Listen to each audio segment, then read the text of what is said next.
Perkenalkan, nama saya Kariti Manjenrate dengan NIM 15036250009 dari Prodi Pendidikan Teknik Bangunan Sipil 25. Perkenalkan, saya Muhammad Aditya Rashid dengan NIM 1503-6250-96 dari Prodi Pendidikan Teknik Bangunan. Oke, perkenalkan, nama saya Muhammad Dafa Bayaki dari Prodi Pendidikan Teknik Bangunan dengan NIM 15036250063. Assalamualaikum warahmatullahi wabarakatuh. Perkenalkan, saya Raffi Fahri 15036250104 dari Prodi Pendidikan Teknik Bangunan. Assalamualaikum, salam sejahtera bagi kita semua. Shalom, Om Swastiastu, Namo Buddhaya, salam kebajikan. Kami dari kelompok 7 akan mempresentasikan hasil diskusi. Sebelum kami mempresentasikan hasil diskusi kami, izinkanlah kami memperkenalkan diri. Pertama, saya sendiri, Kariti Manjenrate dengan NIM 15036250009. Kedua, Muhammad Dafa Baihaki dengan NIM 15036250063. Ketiga, Raffi Farin Atallah dengan NIM 15036250104. Dan keempat yaitu Muhammad Aditya Rashid dengan NIM 15036250096.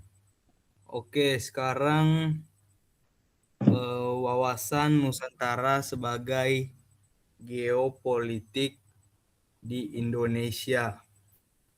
Wawasan Nusantara adalah cara pandang bangsa Indonesia terhadap wilayah dan kehidupan negaranya sebagai satu kesatuan yang utuh. Disebut juga geopolitik Indonesia karena berkaitan dengan kondisi geografis Indonesia yang berupa negara kepulauan.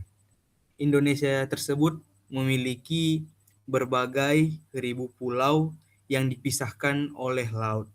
Tetapi dalam wawasan Nusantara, semuanya dianggap tetap satu negara, satu bangsa, dan satu tujuan. Jadi laut bukan pemisah, melainkan penghubung antar pulau. Materi ini penting karena menjadi dasar untuk menjaga pertama persatuan bangsa, kedua keutuhan wilayah, dan ketiga kedaulatan negara Indonesia. Pertama, pengertian wawasan Nusantara.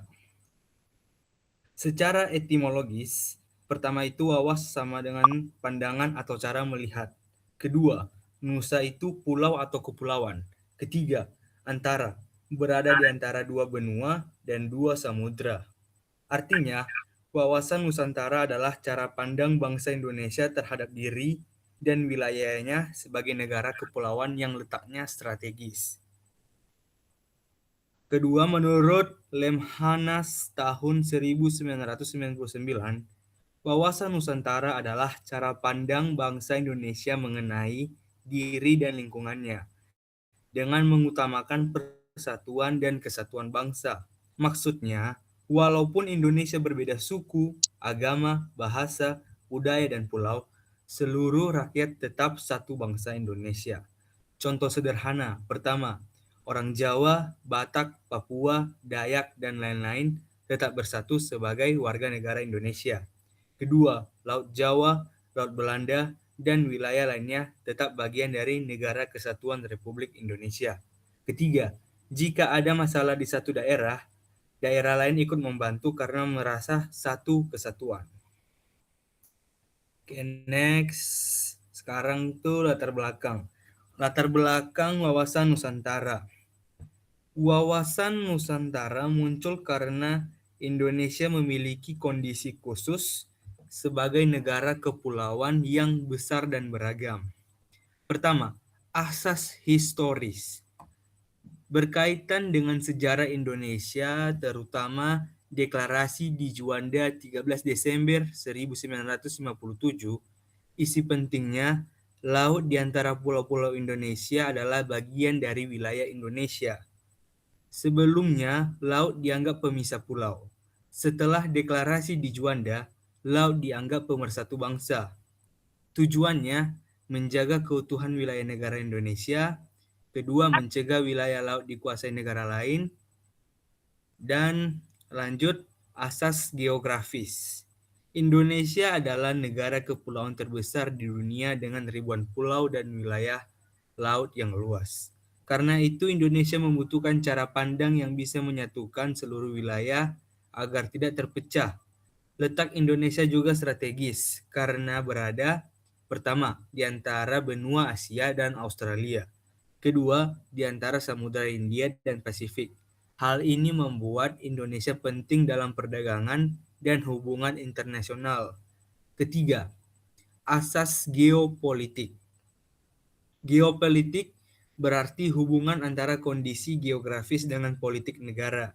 Karena posisi Indonesia strategis, Indonesia harus menjaga keamanan wilayah, memperkuat pertahanan, serta menjaga hubungan baik dengan negara lain. Contohnya, Indonesia harus menjaga perbatasan laut agar tidak terjadi pencurian ikan. Asas terakhir yaitu asas kepentingan nasional. Tujuan utamanya adalah kedaulatan negara, persatuan bangsa, dan keselamatan rakyat Indonesia. Contoh penerapan asas kepentingan nasional yaitu pertama, pembangunan dilakukan sampai daerah terpencil. Kedua, penggunaan bahasa Indonesia sebagai bahasa persatuan. Ketiga, menjaga toleransi antar budaya dan agama. Oke, selanjutnya ada unsur dasar wawasan Nusantara. Unsur dasar wawasan Nusantara terbagi menjadi 3. Yang pertama ada wadah. Wadah meliputi wilayah, kekayaan alam, dan organisasi negara. Yang kedua ada isi. Isi meliputi aspirasi bangsa berdasarkan Pancasila dan Undang-Undang Dasar 1945. Dan yang terakhir ada tata laku yang berisi dari batinlah dan lahirlah. Next. Oke, selanjutnya ada kedudukan, fungsi, dan tujuan. Ini terbagi menjadi 4. Yang pertama ada kedudukan berdasarkan landasan visional bangsa. Yang kedua ada fungsi sebagai pedoman kebijakan negara. Yang ketiga ada tujuan nasional yang melindungi bangsa dan memajukan kesejahteraan. Dan yang terakhir ada tujuan ke dalam yang mewujudkan persatuan dan seluruh aspek kehidupan. Yang kelima, konsep Astagatra. Yang pertama, Trigatra itu meliputi geografis, kekayaan alam, dan penduduk. Yang kedua, Pancagatra meliputi ideologi, politik, ekonomi, sosial, budaya, dan hankam.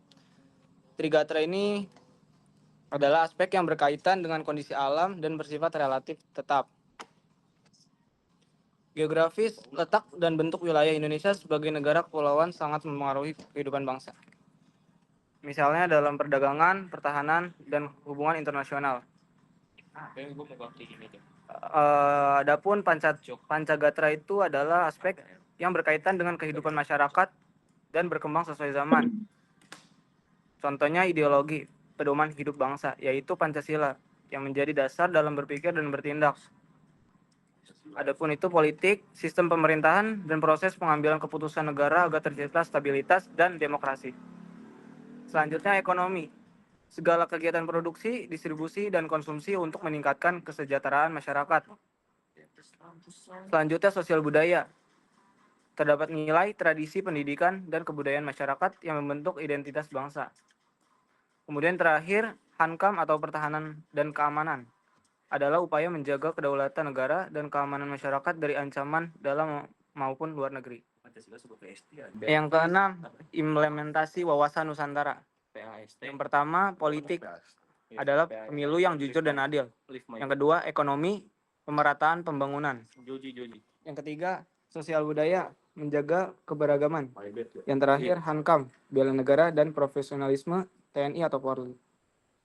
Yang pertama, bidang politik, contohnya pemilu yang jujur dan adil, mengutamakan persatuan bangsa, menghormati hukum dan demokrasi. Tujuannya agar tercipta pemerintahan yang stabil dan dipercaya rakyat. Yang kedua, ekonomi. Contohnya pemerataan pembangunan di seluruh daerah. Pemanfaatan sumber daya alam untuk kemakmuran rakyat. Mengurangi kesenjangan ekonomi antar wilayah. Tujuannya adalah agar seluruh rakyat merasakan hasil pembangunan. Yang ketiga, sosial budaya. Contohnya menjaga keberagaman suku, agama, dan budaya. Tujuannya adalah memperkuat persatuan dalam keberagaman. Dan yang terakhir, bidang hankam. Contohnya bela negara oleh seluruh warga negara. Tujuannya adalah menjaga keamanan wilayah Indonesia. Selanjutnya akan dijelaskan oleh teman saya. Oke, selanjutnya tantangan di era modern. Yang pertama, kesenjangan ekonomi pusat dan daerah. Kedua, pengaruh globalisasi dan ideologi luar.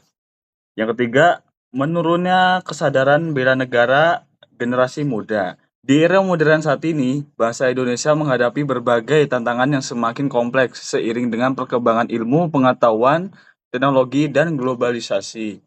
Salah satu tantangan utama adalah kesenjangan ekonomi antara wilayah pusat dan daerah.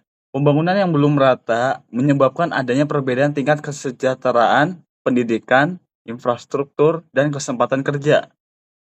Ketidakadilan sosial yang berpotensi memicu konflik dan melemahkan persatuan bangsa apabila tidak ditangani secara serius oleh pemerintah dan seluruh elemen masyarakat. Selain itu, pengaruh globalisasi dan masuknya ideologi luar juga menjadi tantangan besar bagi bangsa Indonesia. Globalisasi memang memberikan banyak manfaat, seperti kemudahan akses informasi, kemajuan teknologi, dan hubungan internasional yang semakin luas. Namun, di sisi lain, globalisasi juga dapat membawa dampak negatif apabila masyarakat tidak mampu menyaring budaya dan nilai-nilai asing yang tidak sesuai dengan kepribadian bangsa Indonesia. Masuknya budaya individualisme, materialisme, serta lunturnya nilai gotong royong dapat mengancam identitas nasional. Next.